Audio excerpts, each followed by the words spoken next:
Great. So good morning, everyone. Thank you so much for joining us today. This is our Main Street webinar. So we actually had a Main Street webinar last year. I don't know if some of you were on that session or not, but this is the session to go over the tools that were developed for phase 2 of the Main Street project. So I'm not going to steal the thunder from our colleagues at FBM, but we have two really great tools to share with you that they developed, and they are available on NSFM's website. You just have to go under programs, and then under programs, just hit the Main Street tab. So you can do that now or later. Just wanted to let you know they're available to you right away. So my name is Debbie Nielsen. I'm one of the staff at NSFM.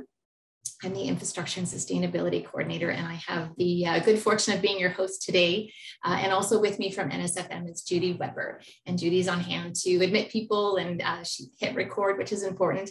And she's going to help with the chat questions at the end of the session. So I'd like to, I always like to go over a few housekeeping items, but before I do that, I just wanted to mention that NSFM is located in Mi'kma'ki, which is the ancestral and unceded territory of the Mi'kmaq. And we also would like to acknowledge the histories, contributions, and legacies of the African Nova Scotia people and communities who have been here for over 400 years. So I know that many of you are familiar with our slide. This is a slide that we use at most webinars. I just like to go over it in case we have a few Zoom newbies. So as I mentioned, the session is being recorded, and next week sometime we'll get it up on our website just in case someone wanted to see it but wasn't able to join. So they'll be able to watch the recording at a later date. I think you will realize that you're muted at the moment, and that's just to ensure a high quality of audio. But we encourage you to type any questions or comments throughout the presentation that you might have in the chat, and we'll keep an eye on that. And I think the presentation is about 20 minutes. So there'll be lots of time at the end for questions. And then we'll open up the floodgates, and you can either unmute yourself or continue to add things to the chat.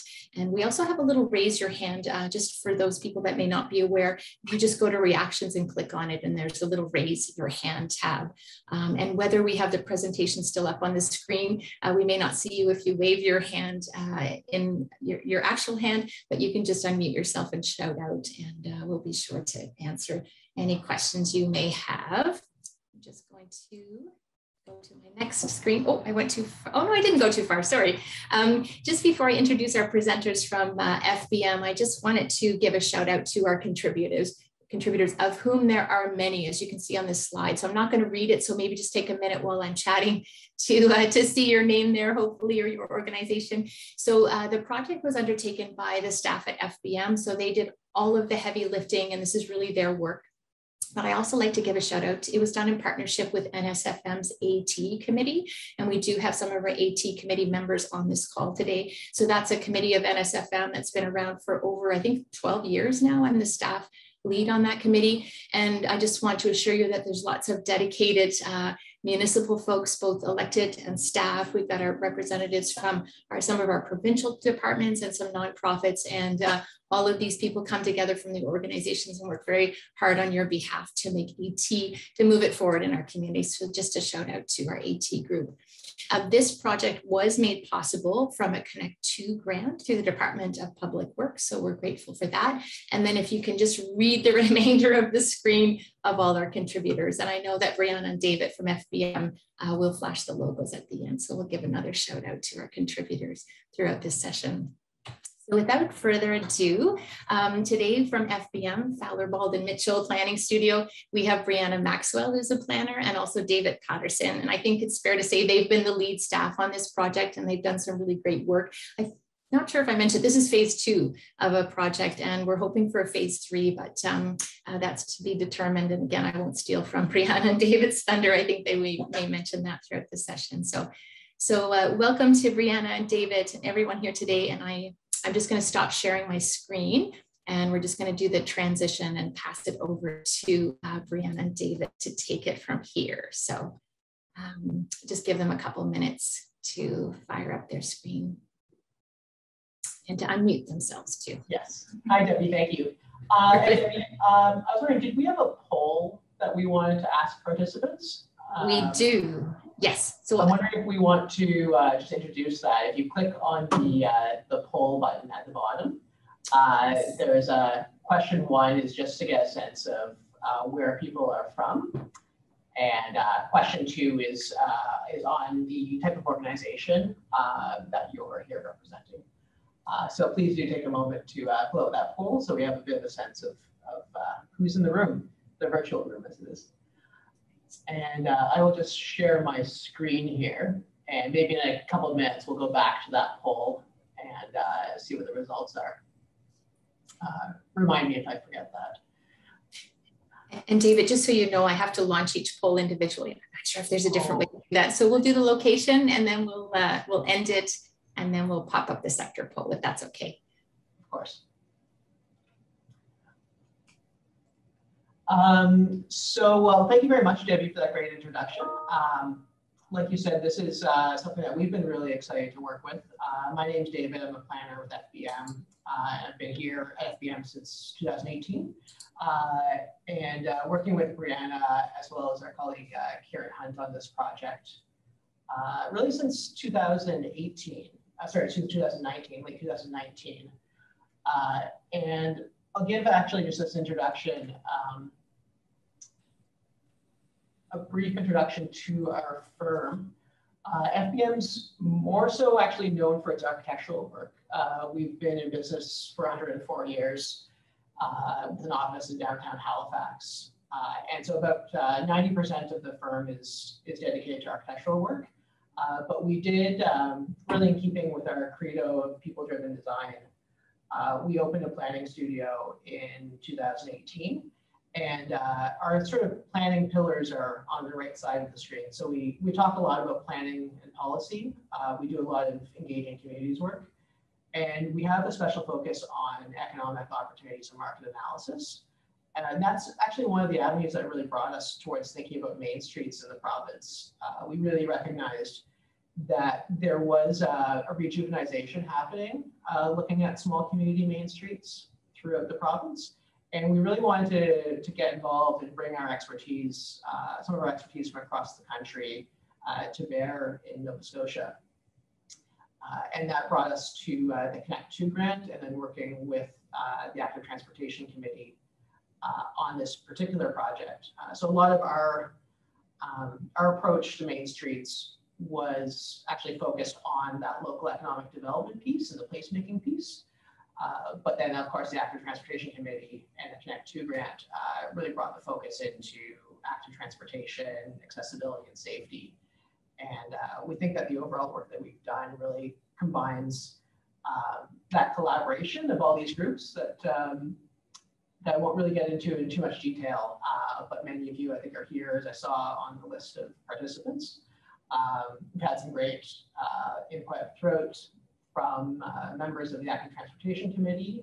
So that's Departments of Community, Culture and Heritage, Department of Public Health, work with Develop Nova Scotia, Ecology Action Centre, Bicycle Nova Scotia, Dalhousie Planning students.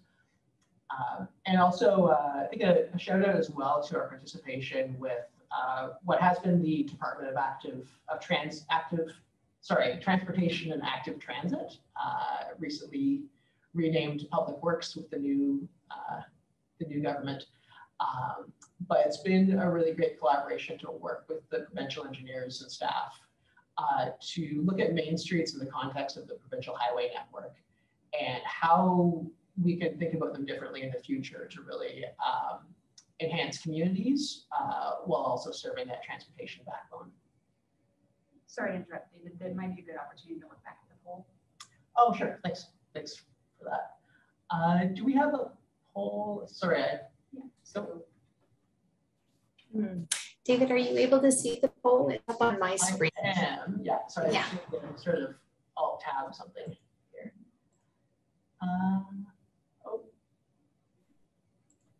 Sorry, Debbie. Would you be able to maybe speak to the poll? Yeah, sure. Sorry.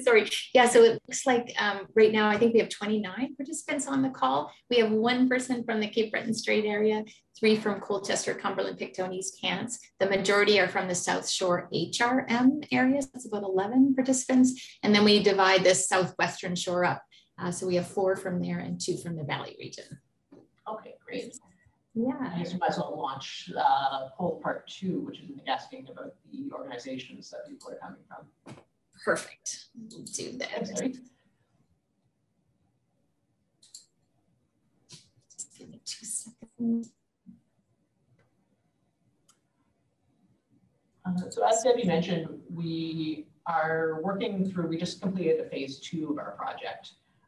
Phase 1 was actually include engagement prior to the pandemic. We did 3 meetings in February 2020 to talk about the vision and the opportunities for main streets throughout the province.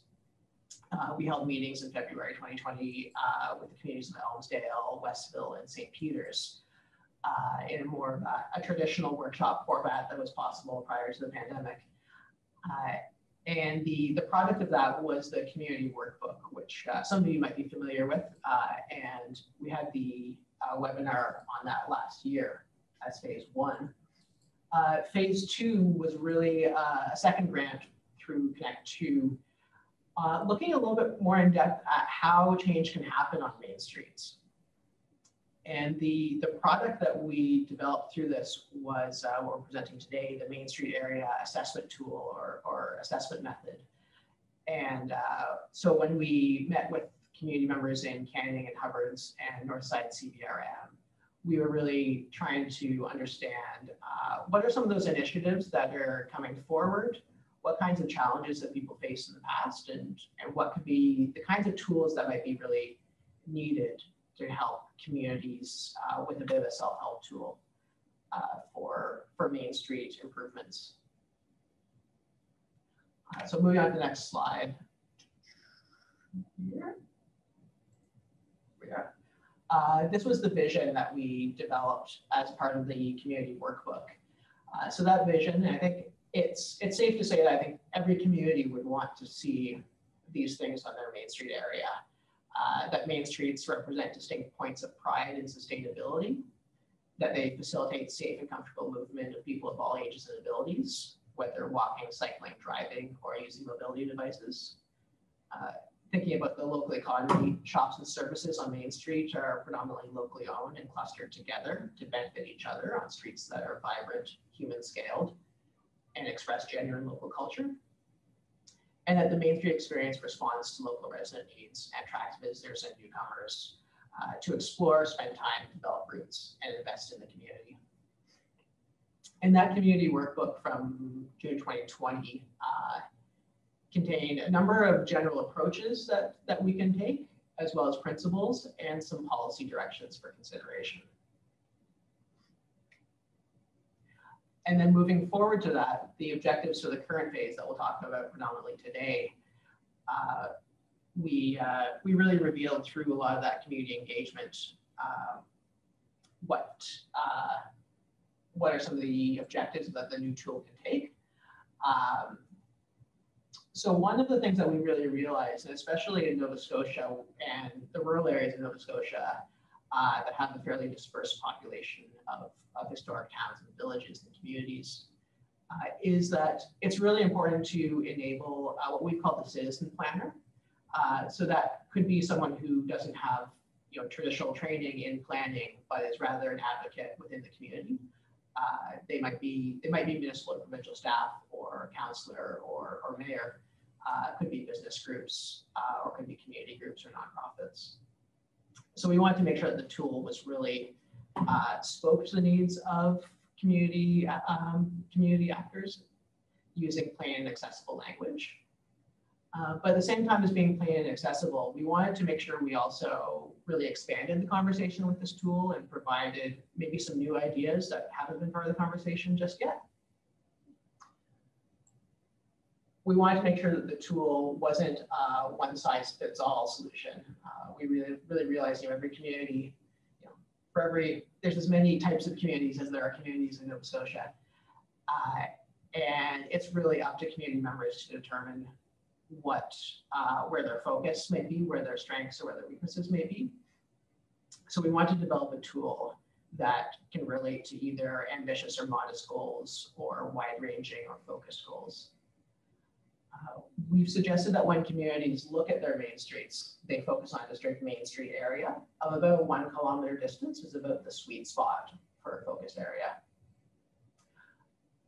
A strong consideration here is to recognize equity-seeking groups throughout the province, really realizing that a lot of the empowered communities or empowered people aren't actually necessarily representative of the whole community, but that there is lots of people who aren't necessarily in the room. When community members take on a Main Streets project, we want to really emphasize the importance of developing what we call a support network.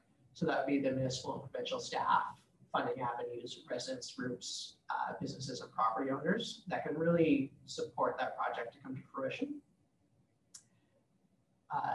And working with Nova Scotia Transportation or Public Works Department is key in that, where many of the main streets in the province are provincial roads.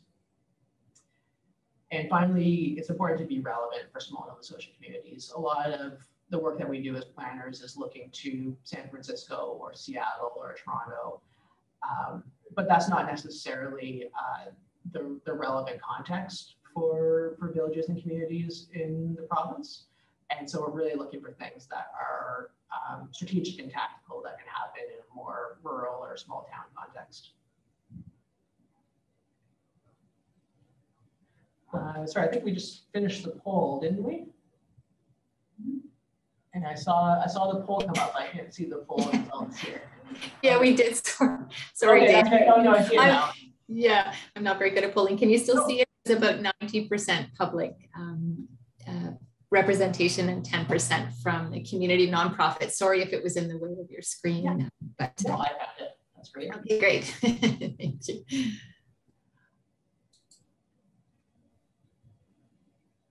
And so I think at this point, those are really some of the objectives that informed the work that we did and the process that we went through in our community engagement. I realized I didn't speak too much to the process that we did for community engagement.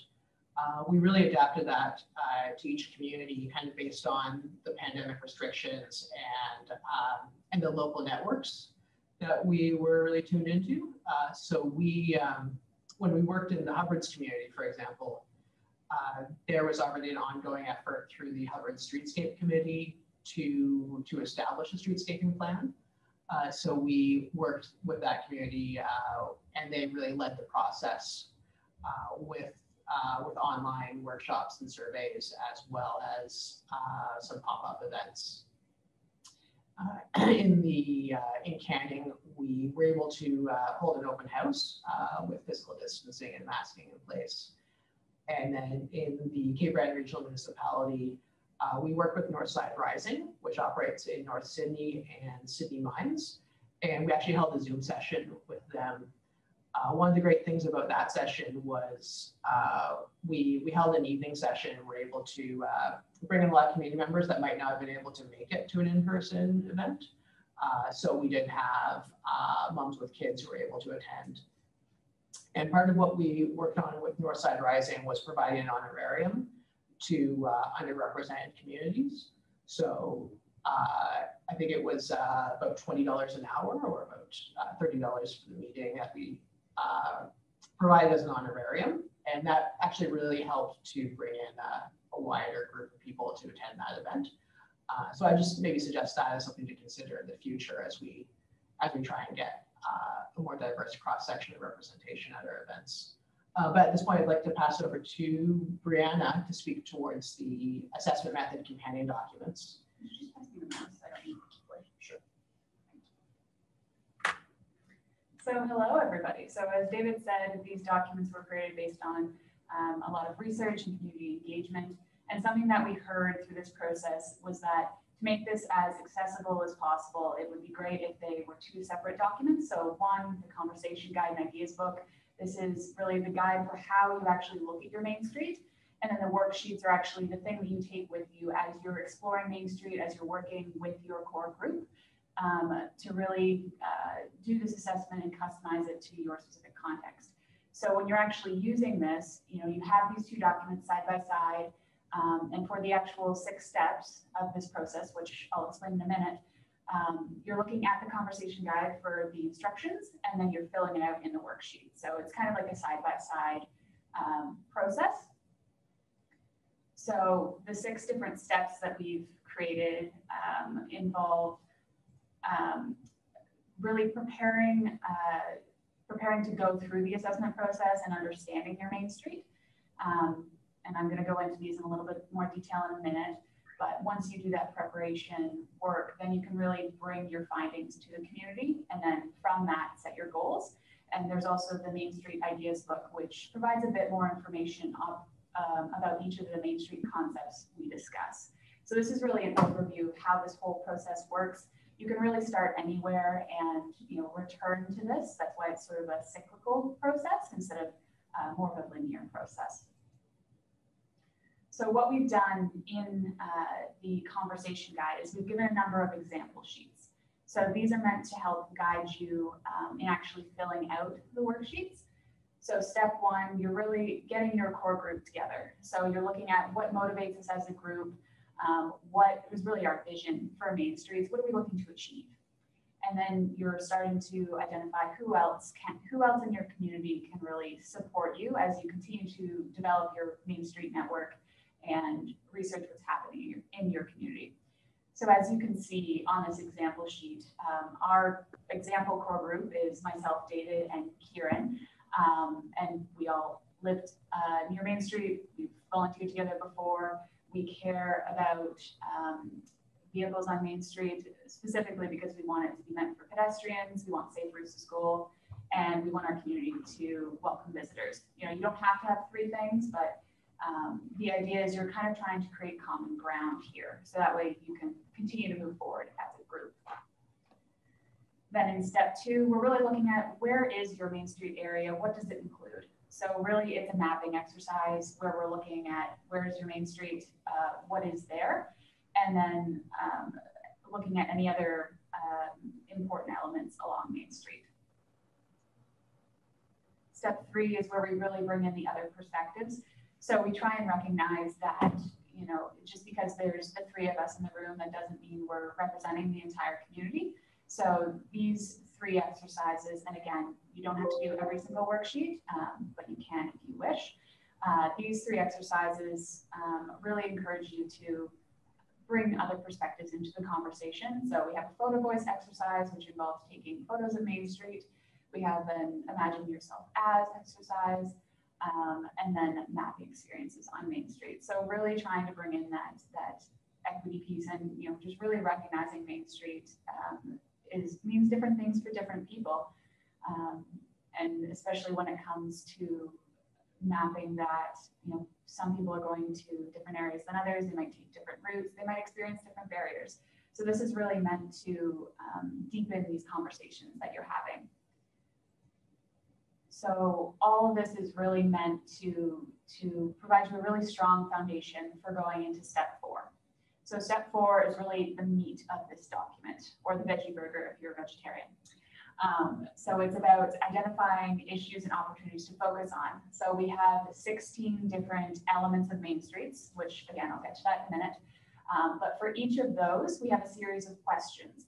So under each question, it's a subjective assessment of, yes, we are meeting it somewhat or not really. So within that, again, you can choose which ones are most important to you. We've indicated, in this example sheet that we're really, our group in this example is really passionate about calming vehicle movement.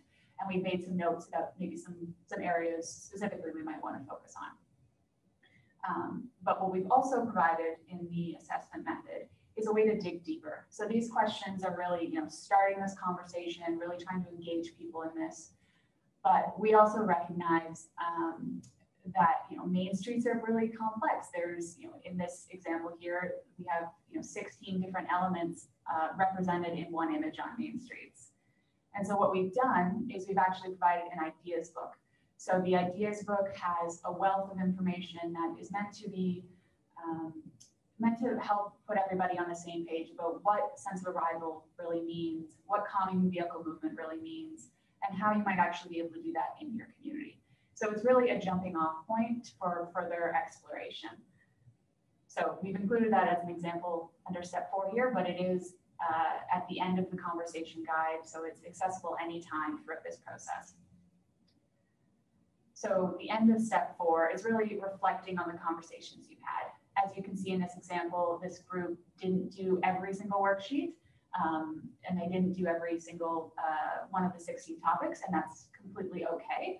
This group decided that they wanted to calm vehicle movement, they wanted to support people walking using mobility devices, people-friendly buildings and properties, and visitor-friendly communities. So, not every one of these has a really low score, but not everyone has a really high score. So, you have the opportunity here to focus on things that may be working well or things that maybe could be working better.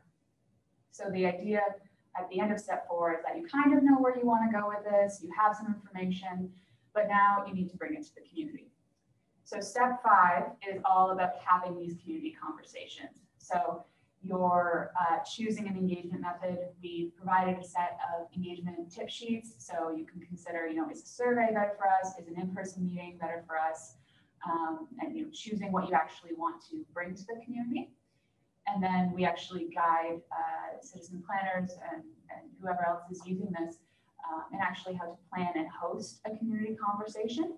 And then the latter 2 worksheets are kind of summarizing everything. And then you get to worksheet 5D, which is really, what did we find through this process? What are some potential action items? So this first, row up here is really like, what are the variety of things we could do? But then, we're trying to encourage people to really consider like, what should be our group's priority tasks? So in this example, we have, 3 quick wins, something that could be done maybe in the next 6 months, and then more long-term goals about where you want to go. And then we also start to encourage people to consider funding and volunteer efforts. So essentially, it's a funneling action where they've taken the time to go through the assessment process. They've brought this to the community. There's a bunch of ideas about what to do, but now we really have to prioritize our next steps. So step 6 of 6 is really developing your vision for what you want Main Street to be, and of course, it's going to be different for every community. And then really setting those goals so you can accomplish what you want. So really bring it down from the high level conversations of, we want Main Street to be a safe place where people can travel comfortably, and trying to bring that down to a level that's actually actionable. So for example, trying to identify and remove obsolete signs, sort of a small scale thing. But you can break that down into, okay, this person, Brianna, is going to contact the municipality to set up a meeting. Small things that can be done that ultimately support you in that goal. But we also have, some long-term planning going on here. So again, with this, it's a cyclical process. A group might decide that, they want to start right at step 4 and then go to step 5 and then step 6. And then once they accomplish a few things, maybe they reflect on their goals and maybe they start back at step 1 or step 2, however they choose to do it. So this is really meant to be a customizable process, and it's something that can help you if you're looking at your Main Street and there's lots of things to do, but maybe you don't know where to start. And it can be particularly helpful if you already have a group established that can take action on these issues. And I should say, if you're still wondering about Main Streets and not sure, is this right for me? It might be worth taking a look at step 4 and the conversation starters, just to get a sense of, what are the components of Main Streets? And again, maybe from there you go back to step 1 or step 2. I think the important thing here is really, starting somewhere. And so we've tried to make this document as easy to navigate as possible, so people can come into it, where they want to or need to. So with all of that said, these 2 documents are the culmination of phase 3, and we are looking at a culmination of phase 2, and we are looking at a potential phase 3 subject to funding approval for next spring. So we want to invite citizen planners, municipal staff, elected officials, community leaders to really look at Main Streets, celebrate them, talk a bit more about how to use the tool, how each of these elements of Main Streets really manifest in a Main Street area, and really just trying to build that municipal and community capacity to undertake these projects, really kickstarting this process and encouraging us to develop stronger main streets across Nova Scotia, starting where people are, essentially. So with all of that said, we want to open this up to discussion right on time. So we want to ask you, what are some potential or ongoing initiatives that we could use, that could use the assessment method? So if there's initiatives in your community that you're aware of or that you'd like to start that may be able to use the method, but we're interested in your initial feedback and potential ideas for this conference. So with that, I want to say thank you on behalf of our staff at FBM. It's been fantastic working on this project, and we're very excited to hopefully continue this in phase 3. So thank you, and I'll open up the floor to questions. So anyone who may have a question for either Brianna or David, both, I guess, feel free to raise your hand or shout out, or you can also type something in the chat as well. And I think also we realized that that was a very quick run through the contents of the work. The 2 documents, I think the conversation guide is about 60 pages long, and then the worksheets are about 30 pages long. So there is quite a bit more. There's a bit, that was a bit of an overview, but there is some more in-depth information in there. So we'd be happy to sort of dig into that a little bit more or talk about specific topics as well. But I think, I think what we thought was really quite interesting about this work, and there's, I will mention that there are some similar tools that are used in other parts of North America for similar initiatives. Like British Columbia has a really great active transportation neighborhood assessment tool. And there's a few other Main Street assessment tools out there. But we just thought this was a really great one to bring to Nova Scotia, considering our context, considering the size of the communities that we have here. And I think in terms of sort of goal development or vision development, we see this as an opportunity for communities and community members to come to a really great resolution or focus with what they want to do kind of before they make those bigger steps. And to, through the worksheets, have a bit of a documentation that they can have of saying, this is, these are our goals or these are our aspirations, and have those really recorded in a robust way. But Debbie, did you want to maybe facilitate any questions that are out there? Yeah, absolutely. And I was just going to ask David, while we're waiting for people to formulate any questions they might have, you had mentioned, is this the only assessment guide in Canada? I know certainly in Nova Scotia, but you mentioned that there's another one in BC, did you say, or just somewhere else in North America? There is, yeah. It's called the, yeah, it's called, the acronym is BEAT. I think it's the Built Environment Assessment Tool. And it was created by the Public Health Department in British Columbia, I think actually alongside the equivalent to the Active Transportation Committee with their provincial Federation of Municipalities. So it's actually, it kind of has a very similar origin story to what we're working on here. And that was, that tool looks at sort of a 1 kilometer area and helps communities to assess how well they work for active transportation, and especially recycling and walking, of course. Nice, nice. I know I had a conversation earlier with someone from Saskatchewan. It was a regional, like equivalent to our REN, they were looking at this toolkit as an economic development driver. So, and of course, that's a big element, I think, of this whole process. So, yeah, so lots of applications. I think we're really recognizing, that silos are really, meant to be broken down a little bit. So, a lot of us are advocates for either local economic development or for active transportation or placemaking. But it's really, everything goes hand in hand is what we've really found. You can't really have a conversation about placemaking without active transportation. And you can't have much of a conversation about local business without a conversation about how people get around. Sure, for sure. So any questions for David and Brianna? We won't keep you if, and as I mentioned, I'm looking, the link, well, these documents are both on our website. So yeah, so if you just go to, and if you can't find it, just send me a quick note, but it's just under our programs and there is a Main Street tab and you can find the workbook there as well. That was the result of phase 1 of this project that David and Brianna worked on. So yeah, I think we do actually have a question in the chat. I just saw something pop up.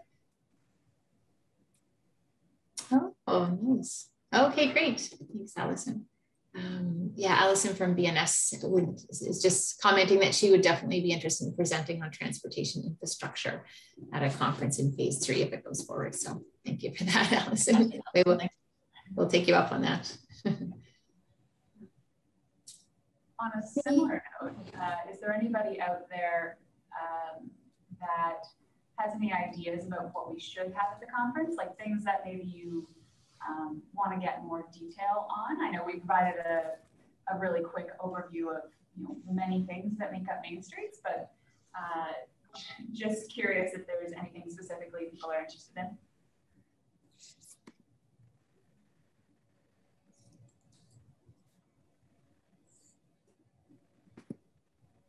I do have a question there from Lenny, actually. It says, yeah, when will... yeah, Lenny asked when the guide and workbook will be available. They are actually, Lenny, they just went up online this morning. So at that website, that's in the chat, nsfm.ca/mainstreets.html. There's a download link right there. Mm-hmm. Thank you. Thank you to Jason for posting that. That's great.